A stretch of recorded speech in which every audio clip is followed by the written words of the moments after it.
Wonderful. So, hello, everybody. My name is Anna Parkamenko, and I'm representing Ridley College, which is a K to 12 boarding school in Ontario, Canada. So, the topic that I would like to share or discuss with you today is some things that you can consider when you're deciding to study abroad for high school. So, some of the topics that I'll cover are where to begin and what type of school you might want to consider, and how to make that choice. So, what I would say is just like any other decision, you want to start with the end in mind. So, where do you want to be in a few years? What are your future goals? Where would you like to work, live, study for post secondary?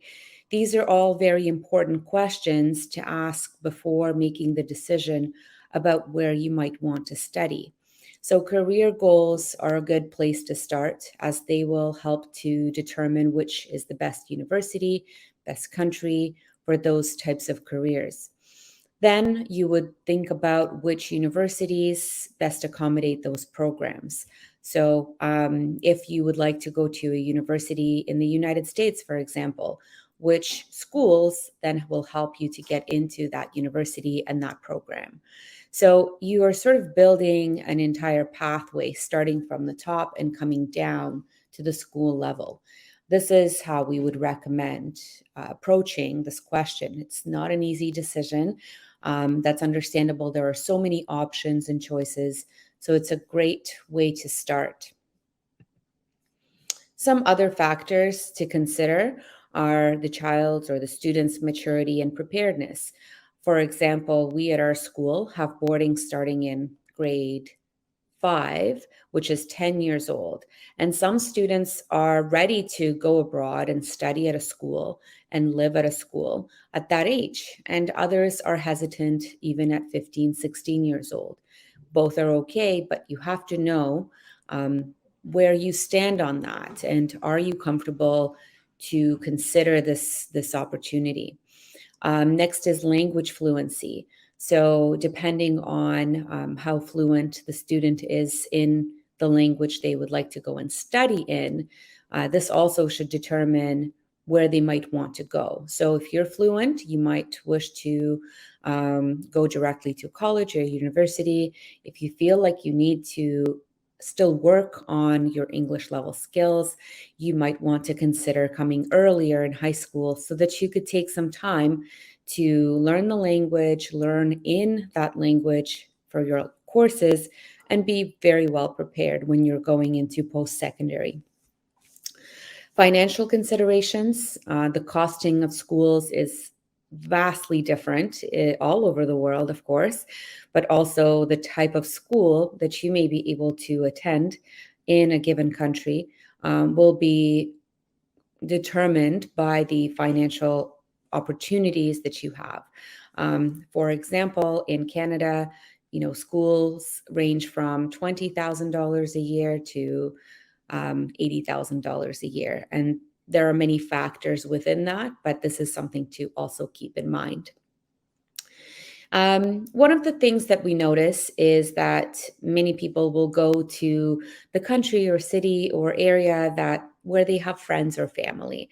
It's great to have that level of support, even if they're not very close. Just having someone there who can recommend certain things and welcome you if you're coming in. So, friends and relatives nearby is a factor that definitely helps to contribute where a student might wish to go study.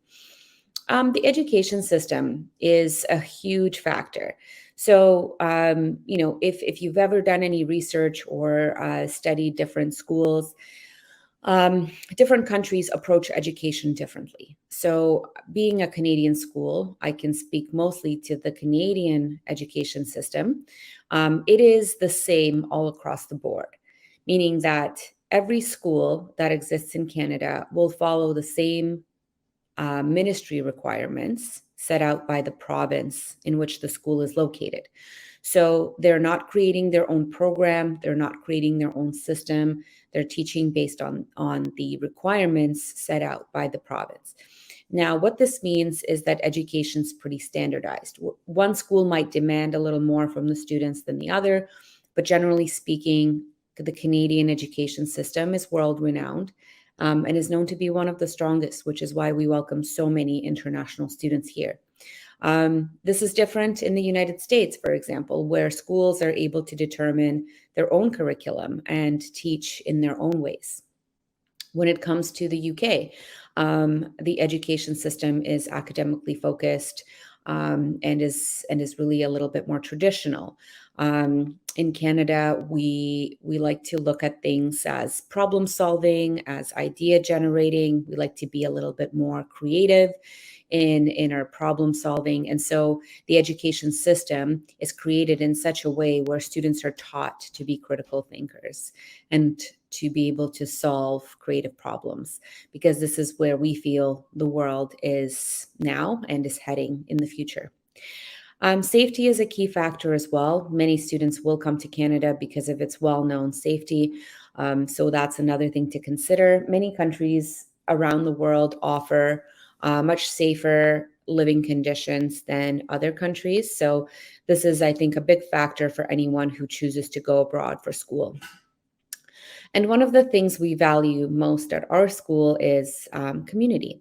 So this is really talking about how much do people care for one another, help one another within the community. We have found that smaller cities within Canada especially have very tight-knit communities where people know each other, care for each other, help each other out. This is a big factor too when you're coming to a country where potentially you would be alone. And so the community is so important. So when we look at these very important factors that we just outlined and align them with what Canada offers, and I touched on a few things already. When it comes to language, if you choose to come and study in a high school in Canada, you will have the option of being either in an English school or a French school, depending on the province which you choose to go and study in. So English and French are Canada's two languages, one of which you should know in order to be able to study here.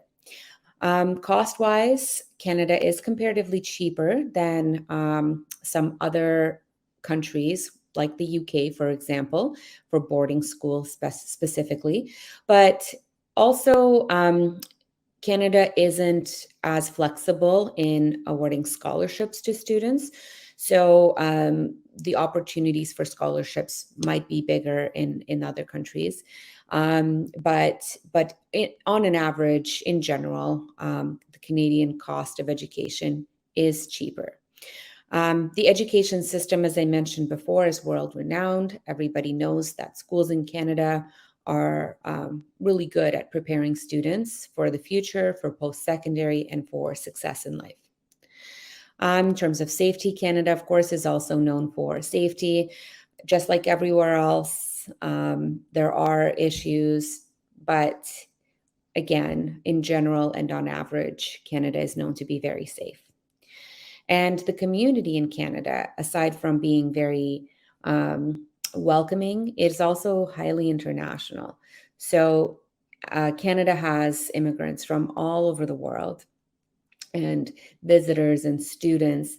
And it's really quite, the mentality is that we want students to come. We want people to come from different countries. They bring in amazing knowledge and skill sets and perspective on things that we very much value here. And so the Canadian government and the Canadian education system are always very interested in having as many international students and citizens and people within the country so we can share together. As a boarding school, I would just like to speak about the choices of high school and how a boarding school fits in with the factors we talked about. So if you can remember, one of the factors was maturity and preparedness. What a boarding school does is it teaches independence, but it also does it through a very caring environment. So envision a child climbing a ladder. The child could climb that ladder on their own, and they might fall and they might hurt themselves. So that's just independence. What we do, the vision of what we do in a boarding school is if a child is climbing a ladder, we just stand at the bottom and support. We don't touch the child, we let them figure out their way. But if they fall down, we're there to hold them so they don't get hurt. So we're teaching them, we're raising them as a school. We're teaching values, we're showing the right way, but they're also figuring things out on their own. So students have this wonderful opportunity to be cared for, but also develop their independence. In terms of language, boarding schools typically offer also English and French. We at Ridley offer multiple other languages as well. In terms of cost, boarding is going to always be the most expensive option for the reason that I just mentioned. Boarding school is not just school and a place to live. It is somebody, an entire team of people, an entire team of adults who are raising the child. So they're parenting, and parenting, as we know, is a difficult job. And this is something that is a unique offering that boarding offers. So the cost is understandably higher. The student goes to all the activities and has tutors and lives, eats, gets healthcare, studies, all in this one place. And so that comes at a cost. The education system, of course, boarding schools are intended for the best level of academic preparedness. So the level of education is higher and academically focused, and is intended to help students to achieve their best and to get into the best programs they can possibly go to. So boarding schools, again, are built for this purpose. In terms of safety, they have usually a campus on which students live, so they don't have to travel anywhere to get to school and to get back home. Everything is on this one campus, and there's always security driving around or walking around and ensuring that students are always safe and that the student community and campus are under watch. The community of boarding schools is usually quite traditional, so there are rules, but it's also very supportive. There are multiple adults who are always looking out for the students. And so within this idea of boarding, I'd also like to talk about, of course, our school, Ridley College. I know that the name can be quite misleading. It has the name college in it. This is something that's quite traditional for Anglican style, Old English type schools. They're often called colleges when in fact they are schools. So this is just something to note in general. But again, touching on the idea of maturity and preparedness, at Ridley specifically, we teach independence while providing care. Language, our main language of instruction is English, but we also offer 5 languages. So French, Mandarin, German, and Spanish. So those are, in addition to English, our 5 languages of instruction. The education system we offer at Ridley College is the IB Continuum and the Ontario Secondary School Diploma. So IB, I'm hoping that some of you are familiar with what this program is the International Baccalaureate. This is a very, again, world-respected program. Students who complete this degree are able to go into very reputable universities all around the world. So it's not limited to Canada. And it just speaks of the standard of their preparedness. These students have the skill sets to do research, to write essays, great study skills, and they've proven themselves to be academically better prepared as well. So this is one of the streams that we offer. Some students do not choose to do the IB because maybe they're going into a university in Canada, which doesn't really require the IB program. And so instead they will do the Ontario Secondary School Diploma, which is what all students in Ontario receive. And they're able to then apply to universities using this diploma. In terms of safety, Ridley College has a closed campus of 90 acres. You can kind of see in the image behind this text is the bird's eye view of the campus. It's enclosed fully. There's a security team who drives around campus, ensuring that there are no strangers, that the students are always safe. And community is one of the biggest things that that we're very proud of at Ridley. Is, we're very traditional community. We look to support our students because we understand that many of them are boarders. Actually, at Ridley College, we have 350 boarders coming from 60 different countries. So just like Canada and the Canadian community, we're also largely international. We do have 60% of our students are from Canada and 40% are international. So we have a very large Canadian student body as well to help international students to assimilate to the Canadian culture and to learn from them as well. So this is a really wonderful community. It's a community of care and help, and one where students feel safe and feel loved and cared for, and that they don't want to ever leave. This is a community they have for the rest of their lives. Many of our students return 10, 20, 30, 40 years later to some homecoming events, and they get to meet their classmates and the people they lived with for a few years. And it's really, a bond and a friendship that they develop for the rest of their lives.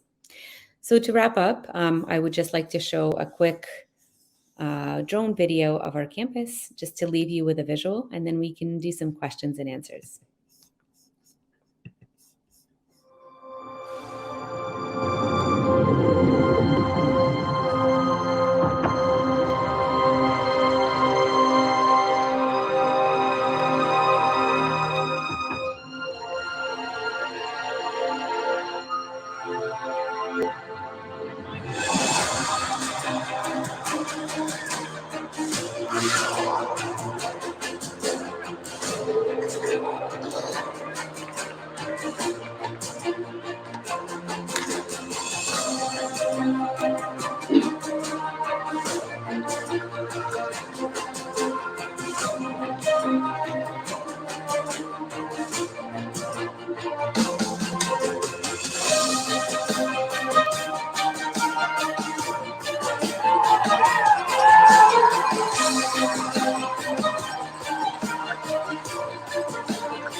All right. So that is the presentation. Thank you very much, everybody who attended and who was listening. My apologies. If there are any questions, I'm happy to answer them.